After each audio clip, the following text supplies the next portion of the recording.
السلام علیکم ورحمۃ اللہ وبرکاتہ نحمدہ ونصلی علی رسولہ الکریم اعوذ باللہ من الشیطان الرجیم بسم اللہ الرحمن الرحیم ان اللہ یحب التوابین ویحب المتطہرین صدق اللہ العظیم اللہم صلی علی محمد النبی الامی وعلی آلہ وسلم تسلیما۔ سامعین گرامی، جب انسان بیت الخلاء میں جاتا ہے، ٹوائلٹ میں جاتا ہے اور اسی طرح باتھ روم میں جاتا ہے تو اس کے لیے شریعت مطہرہ نے چند آداب اور دعائیں تعلیم فرمائی ہیں جن پر عمل کرنا ہر مسلمان کے لیے انتہائی ضروری ہے، تاکہ ہر وقت، ہر لمحہ، ہر عمل، ہر فعل، ہر کام مکمل طور پر عبادت میں شمار ہو۔ سنت کے مطابق ہوگا تو عبادت میں شمار ہوگا، اگر سنت کے مطابق نہیں ہے تو پھر وقتی ضرورت تو پوری ہو جائے گی، دنیاوی ضرورت تو پوری ہوگی، لیکن نہ عبادت ہوگا، نہ ثواب ہوگا، نہ سنت کے مطابق انسان کو چلنے کے لیے وہ خیر و برکات نصیب ہوں گی۔ تو انسان سب سے پہلے جب بیت الخلاء میں جاتا ہے تو اس سے پہلے باہر کھڑے ہو کر جو بیت الخلاء میں جانے کی جو دعا تعلیم فرمائی ہے، تو حضور صلی اللہ علیہ وسلم نے جو دعا تعلیم فرمائی ہے وہ یہ دعا ہے، بسم اللہ اللہم انی اعوذ بک من الخبث والخبائث، کہ اللہ تعالیٰ کے نام سے شروع،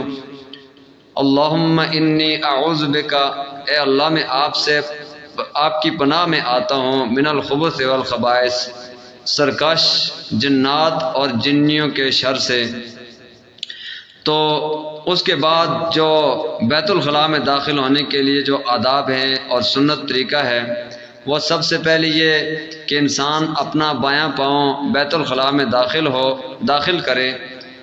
اور پھر اس کے بعد دایاں پاؤں داخل کرے۔ اس کی وجہ یہ ہے کہ باہر کی زمین پاک ہے اور بیت الخلاء کی اور باتھ روم کی جو زمین ہے، جگہ ہے، وہ ناپاک ہے، تو پاک جگہ سے ناپاک جگہ کی طرف جاتے ہوئے پہلے دایاں پاؤں استعمال کیا جاتا ہے، داخل کیا جاتا ہے،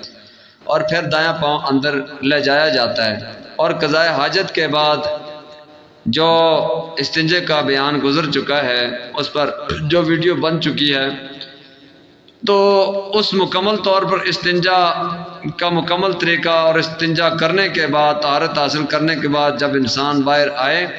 اور یہ بھی خیال رہے کہ بیت الخلاء میں کسی قسم کا ذکر اذکار، اللہ تعالیٰ کا نام لینا، کوئی بات کرنا، بولنا انتہائی ناجائز اور منع ہے، اس لیے کہ وہاں پر کلام منع ہے، اس لیے کہ ہر کلام ثواب کی ہو یا عذاب کی ہو وہ فرشتے لکھتے ہیں، لیکن وہاں پر کیسے لکھیں گے، اس لیے شریعت نے منع کیا ہے وہاں پر کلام اور بات کرنے سے، اور اسی طرح ذکر اذکار کرنے سے، وہ گندی اور ناپاک جگہ ہے۔ اور پھر اپنی استنجے کی، قضاء حاجت کی ضرورت پوری کرنے کے بعد سنت کے مطابق جب باہر نکلے تو باہر نکلنے کے جو آداب اور سنت اور طریقہ ہے وہ یہ ہے کہ سب سے پہلے انسان دایاں پاؤں باہر نکالے اور پھر بایاں پاؤں باہر نکالے۔ اس کی وجہ یہ ہے کہ بیت الخلاء کی جو زمین ہے وہ گندی اور ناپاک ہے، اور اس کی بنسبت باہر کی جو سرزمین ہے، جگہ ہے، وہ پاک اور صاف ہے۔ تو ناپاک جگہ سے پاک جگہ کی طرف داخل ہوتے ہوئے انسان سب سے پہلے دایاں طرف استعمال کرتا ہے اور دایاں پاؤں استعمال کرتا ہے، اس لیے باہر نکلے تو پہلے دایاں پاؤں باہر نکالے اور پھر اس کے بعد بایاں پاؤں باہر نکالے، اور باہر نکلنے کے بعد دروازے کے باہر کھڑا ہو کر انسان بیت الخلاء سے باہر نکلنے کی دعا پڑھ لے۔ وہ دعا کیا ہے؟ وہ دعا یہ ہے کہ غفرانک الحمدللہ الذی اذھب عنی الاذی وعافانی،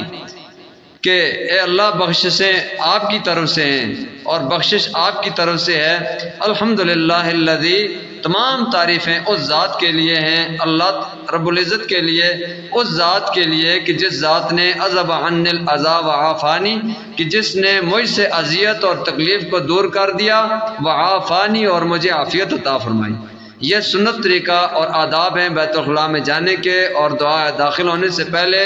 اور پھر باہر آنے کے بعد جو آداب اور سنت طریقہ ہے، اس کے بعد جو ہے وہ دعا باہر کی۔ اللہ تعالیٰ ہم سب کو سنت کے مطابق اپنی جو ہے وہ طہارت، قضاء حاجت اور پھر اپنے ہر کام کو، ہر عمل کو سنت کے مطابق کرنے کی توفیق عطا فرمائے۔ جزاکم اللہ احسن الجزاء فی الدارین خیرا، والسلام علیکم ورحمۃ اللہ وبرکاتہ۔ ان مسائل کو جتنا ہو سکے آپ جو وہ شیئر کیا کریں، لائک کیا کریں اور پھر دوسروں تک پہنچائیں، تاکہ کوئی بھی سنے اور اس کو جو وہ اس پر اگر عمل کر لے اور سنت کے مطابق زندگی گزار لے تو تمام لوگوں کو، تمام حضرات کو بہت ہی ثواب ہوگا، فائدہ ہوگا۔ خیر کی تشہیر میں ثواب ہی ثواب ہے